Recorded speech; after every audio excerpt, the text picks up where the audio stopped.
So, as we spoke about previously in December, there's loads of like little bits and bobs to do left on this now to get it kind of running before we start any more extensive kind of modifications. We need to get it running again and get all the bits and bobs finished. One of the bigger jobs left is to relocate the ECU. So originally it sits on the back of the inlet manifold, bolted to the engine block, and there's not really a lot of play in a wiring loom. You might think there is, but there's definitely not. You know, they're pretty much designed to sit in one place and one place only. So because we've got the downpipe running down the back of the engine now, this has got to move. We could possibly make a heat shield, but I think for long-term reliability it needs to move, and there are loads of places we could put it, so we're going to move it. It is a really big job because there's a lot of wires and you can't just extend 2 or 3 of them, you've got to extend all of them. So there's about 70 wires to extend all in all, which is not too bad of a job once you get started on it, but yeah, it's not the most fun job, it's a bit monotonous. We are going to put the ECU under the scuttle panel basically. So in a kind of standard Astra, under the scuttle here we've got loads of sound deadening, and obviously that's what you'd have on a road car because you don't want all the engine bay noise transmitted into the cabin. But that's no good on a race car. You want lightweight and you don't really care about noise, so that's all been stripped out. But what it does leave us with is this nice single skin of steel to mount the ECU onto. So that's basically what we're going to do. It's going to sit just under there. We've got loads of room to get the plugs on and off, because again, you want to be able to get the plugs on and off it. You want to be able to actually service it quite easily. So that's what we're going to do. I'm probably going to try and reuse the original bracket that the ECU actually sits on. It will make it stick down a bit, but again, it probably will make it easier to get the ECU on and off if you ever needed to, because I can bolt the bracket through the sheet of steel, and then you can undo the 4 bolts that actually hold the ECU to the bracket to actually get it on and off. So in case the ECU ever needs to come off for whatever reason, again, it's kind of serviceable and you've not got to take the scuttle panel and wipers off every time. You might want to get the ECU off. So that's kind of the first thing we need to do. Mount the ECU and then start looking at which wires we're going to extend and how we're going to kind of route it all. So this is the standard bracket, and obviously the ECU bolts on it like that. I want to try and use the standard bracket if I can, because it's already got 4 threaded holes in it and makes things easier. But I will probably have to modify at least one of the sections of it, I think, unless I put it in that way maybe, and I don't know. So yeah, that will go underneath there like that. So I'll just pop that on the floor for now, and then that will mount under here, hopefully. So we just need to try and get it nicely screwed onto the bulkhead basically. So I think with this back bracket I'm going to bend that and twist it so it will fit flat against the back of the bulkhead, and I can literally just put an Acme screw in through the bulkhead. And then the same with these two, I'm literally just going to drill and put an Acme screw straight in. So I might need to whip the inlet manifold off again once I've figured out exactly where it's going to go. I'll probably take the throttle body out of the way as well, because I kind of have to reassemble that to see what room we would have to put the ECU there. But yeah, I'll figure out where it's going to go exactly, probably mark it with a Sharpie or something like that, then we'll whip all that out of the way, drill some holes, screw it up, and then that's the ECU mounted.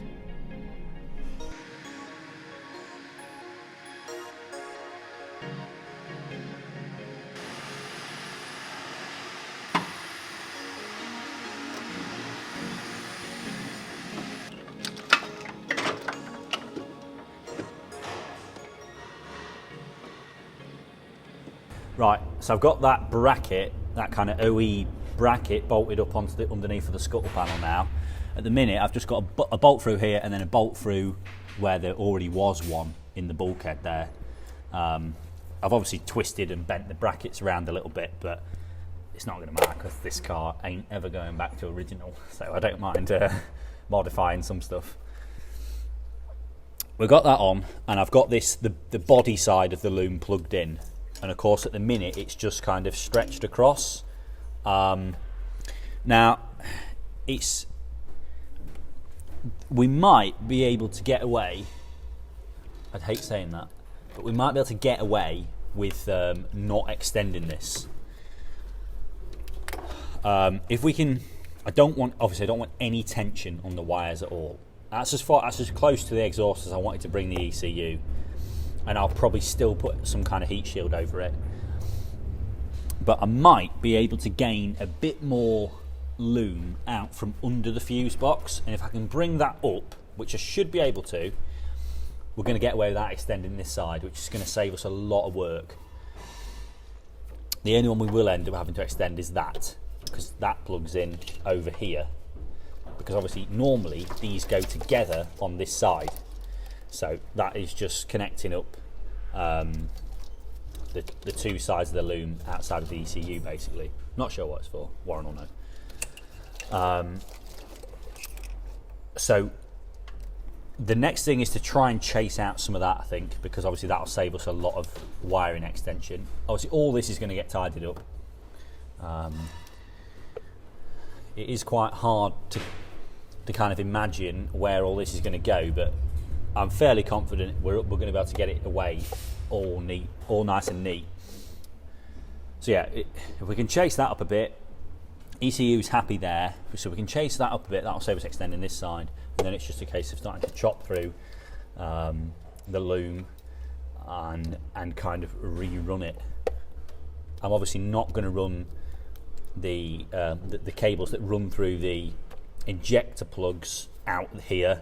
We're probably going to end up lopping that end off. I've already nipped a little hole out for the coil plug to go into and cut those cables because they were the shortest ones. So I've already cut that, and I would like to keep this, but we'll just cut the end off and that'll run through there because it keeps all the cables nice and neat.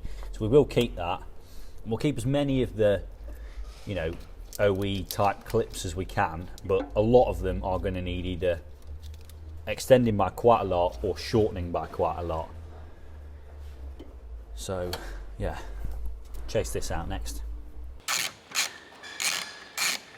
So I've had a go at trying to chase this a bit of extra length off this wiring loom. Now there's probably more underneath that I could get at and pull out, but it's still probably not really going to be enough. We're still, you know, a good 4 inches short of being able to plug that in nicely. And if we cut and extend it, we can go around this side of the fuse box, up around the top here, and clip it nicely along the top with everything else, and then plug it in. And then we're keeping it as far away from everything else as possible. And that's just always the best with wiring where you can, just to keep it from everything. So that's what we're going to have to do. We've got no choice but to cut and extend this as well. You know, we're already doing quite a lot of wires, so it's not really the end of the world to have to do a few more, and it will make the job a lot. It'll come out a lot neater. We'll be able to make everything nice.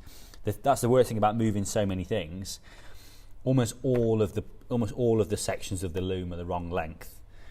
So even this for the reverse switch, you know, normally there wouldn't be a turbo in the way of where the cable goes for that, but now there is. So realistically, we need to make this a lot longer, and we can route it right down the chassis leg, right on the top of the subframe, and then up, keeping it really away from where all the heat's going to be.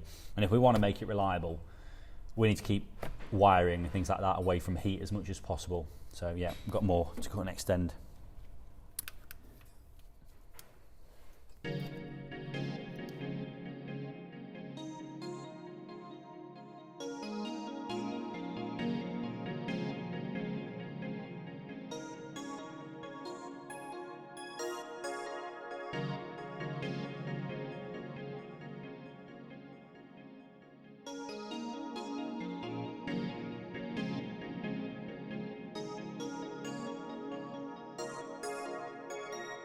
We've done probably the majority of the work now, really. All of the engine side is basically done, and then we're just working through the body side now. Basically, the ECU hasn't really moved far. I mean, it normally sits under the inlet manifold, and we've now moved it to the bulkhead, as we showed. So we haven't really moved it far, which has helped us with a lot of the plugs, but some of them still do need extending purely because of where we've got the turbo mounted now. So it's not a case of a lot of these are being extended because the ECU's moved. A lot of them are being extended just because they need to be extended because, you know, the components that they're plugged into have moved. So, I mean, starting at the coil pack, obviously this would normally go down that way, and we've now got that nicely into the injector loom cover. And I've got the temperature sensor that goes into the end of the block nicely loomed off down there. Got the throttle body and the map sensor all nice and neat and tidy. All the ones that go over the front of the engine I've now like reclipped. I've shortened these clips off so that they're 2 clips now rather than 3. And again, just trying to make sure everything's really neat and tidy. We've got like the knock sensor and then the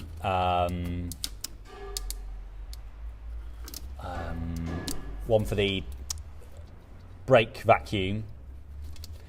They're nice down there out the way. There's still a bit to do, which I'm going to do from the underneath basically. So like the knock sensor one, again, that's just coming out of the loom here now, and obviously it's just loose, so that will want tying off, attaching to the block somehow, somewhere, but I just want it neat on the top for now. Then we've got, you know, more bits here, just trying to keep it all nice and neat. Some of this stuff will end up with some heat protection on it. Mostly the stuff going this way.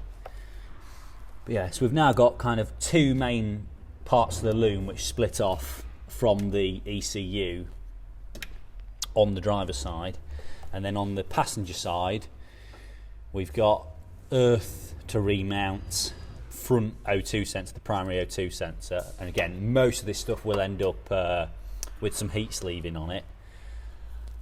But we are getting there now. Obviously the MAF sensor is going to have to be extended because that's going to be right down here.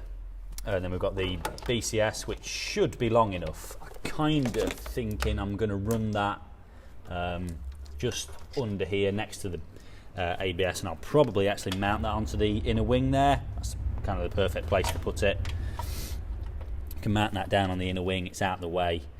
And yeah, we can get to the compressor cover and the wastegate easily there. So we can get all that in nice.